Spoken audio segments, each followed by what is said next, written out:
ઓમ નમો નારાયણ. આજે આપણે એક યુનિક નાસ્તો બનાવવાનો છે.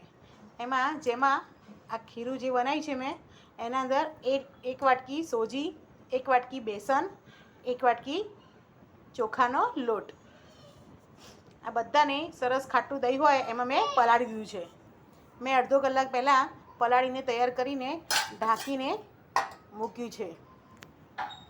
હવે એનો મસાલો બનાવવા માટે અડદની 1 ચમચી દાળ, લચ્છેદાર ડુંગળી, આદુનો 1 ટુકડો, લીલા ધાણા, સૂકું મરચું, 2 તીખા લીલા મરચાં અને બટાકા લેવાના છે.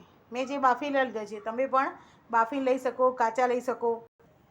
એક નાનું કેપ્સિકમ મરચું પણ કટ કરીને નાનું કટ કરીને લઈ લીધું છે.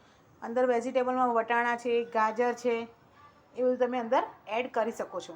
હવે આપણે મસાલો બનાવી લેવાનો છે. તો એક કઢાઈ લીધી છે, એમાં 2 ડોકલી તેલ લેવાનું છે.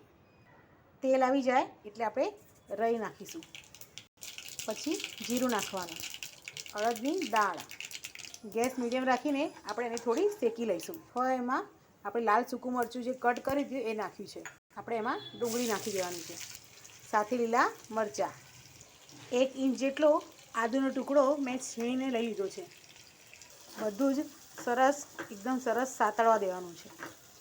થોડી સતળાઈ જાય એટલે આપણે અંદર કેપ્સિકમ એડ કરી દઈશું. આ બધું સતળાઈ જાય એટલે આપણે અંદર હળદર નાખીશું, થોડું મરચું નાખીશું, ધાણા જીરું પાવડર અને સ્વાદ પ્રમાણે મીઠું. તમારા ઘરમાં જે રીતે મસાલો ખાતા હોય તીખું એવું, એ રીતે અકોર્ડિંગ તમારે મસાલો કરી દેવાનો. ચલો આપણે એને 2 મિનિટ ઢાંકી દઈએ. આપણો મસાલો હવે રેડી છે. આપણે એના અંદર બાફેલા બટાકા એડ કરી દઈશું. આપણે એને આવી રીતે હાથેથી મસળીને નાખવાના છે.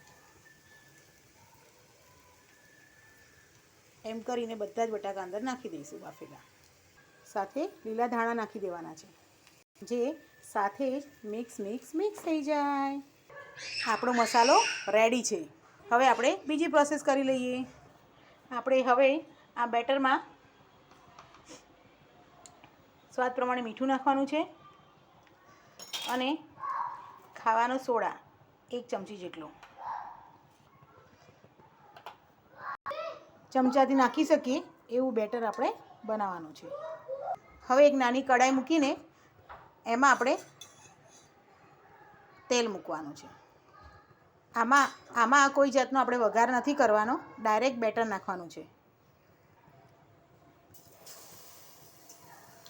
આવી રીતે બેટર નાખીને હવે આપણે જે મસાલો બનાવ્યો હતો એ અંદર નાખવાનું છે. હવે આ ઉપર ફરીવાર ખીરું નાખવાનું છે. આવી રીતે થઈ જાય એટલે આપણે એને રાહ જોવાની છે નીચેના ભાગને ચડવા માટે. ઉપર થોડા ધાણા સ્પ્રિંકલ કરી લઈશું. સરસ એનો લુક આવે તો આપણે ચીલી ફ્લેક્સ થોડા નાખી દઈશું. આપણે 1 મિનિટ માટે ઢાંકી દઈશું. આપણે તાવેતાના મદદથી એને પલટાવી લેવાનું છે.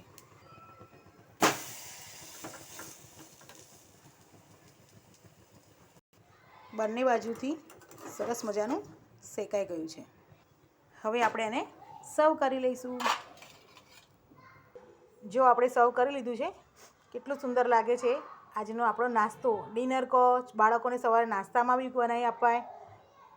જે મેં આનું ખીરું બનાવ્યું હતું એ આપણે રાત્રે પણ બનાવીને રાખી શકીએ છીએ, તો ખૂબ જ સોફ્ટ થશે. એમાં આપણે સોડો નાખવાની જરૂર નથી, પણ આપણે ઇન્સ્ટન્ટ બનાવ્યો છે એટલે આપણે સોડાનો ઉપયોગ કર્યો હતો. ગ્રીન ચટણી અને સોસ સાથે. ગ્રીન ચટણીનો રેસીપી જોઈ હોય તો યુટ્યુબ ચેનલમાં તમે મારી લિંક ખોલીને જોઈ શકો છો.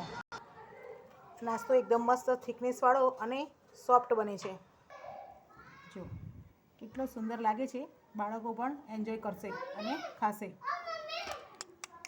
તમે પણ આવી રેસીપી બનાવીને ચોક્કસથી મને કમેન્ટ કરજો અને શેર કરજો કે કેવો લાગ્યો આપણો આજનો નવો યુનિક નાસ્તો અને ડિનર પણ કહી શકાય. તમે ડિનરમાં પણ આવી રીતે બનાવીને જમી શકો છો. મારા વિડીયોને ફોલો કરજો, શેર કરજો, સબસ્ક્રાઈબ કરજો અને કમેન્ટ કરજો. ઓમ નમો નારાયણ.